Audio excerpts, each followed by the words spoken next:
I just went on a tear about how much I enjoyed Tales of Grace's F, and this is the thanks I get? I can appreciate the attempt to move some RPGs into 3D, though for a medium that thrives in 2D, I'm not entirely sure how sold I am on the concept. Regardless, the last thing I want when exploring this new territory is a melange of buzzwords that the game repeats ad nauseum, further diminished by a protagonist who embodies everything bad about JRPGs. He is the jackass. And while I realize that a good plot can make you get behind such a character, if that turn isn't at least tipped early on, it just becomes a slog where you're going through the motions, mind totally in a haze of, I want to sock this hoser in the teeth! And who could blame you? Don't get me wrong, I wasn't protecting you, I was protecting Ion. Alright, the game. Here's the scene. You're a spiky-haired, sword-wielding punk who's been locked in a manor for several years after being the target of an abduction by a rival nation.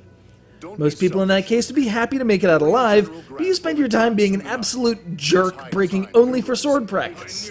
That is, until a mysterious assassin makes an attempt on your teacher's life, and then some seventh phonons or other create a hyper-resonance that displaces you to a field of flowers out in the middle of wherever.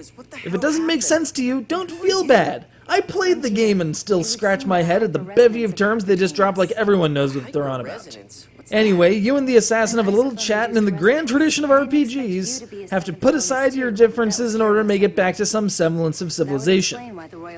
Unfortunately, your efforts are hampered by Luke the Entitled, whose job it is to kill every scene by being the worst brat imaginable. Unbelievable. Are you still mad? Of course! They called me a thief! And that's a shame, because there's a lot going for the game otherwise. Battles play out in a pseudo-linear manner where you're locked in a line with your enemy but can move the line by targeting another enemy. While in combat, you can use a variety of attacks by combining the A and B buttons with slider pad directions. Part of getting the hang of the battle system, though, is recognizing when to block, if you can make Luke swallow his frickin' pride long enough to admit that he can't just breeze through everything. Honestly, I certainly dig the whole adapt PS2 RPGs to the 3DS precedent that this game seems to establish, and the actual conversion is handled rather well. If you can stomach dealing with a world-class jerk for hours upon hours upon hours, or are somehow placated by hearing Sandy Fox is a cute mascot animal, give it a rental at least. And then play Tales of Grace's F to see it done right. Mew, please go talk with the Liger Queen. Yes!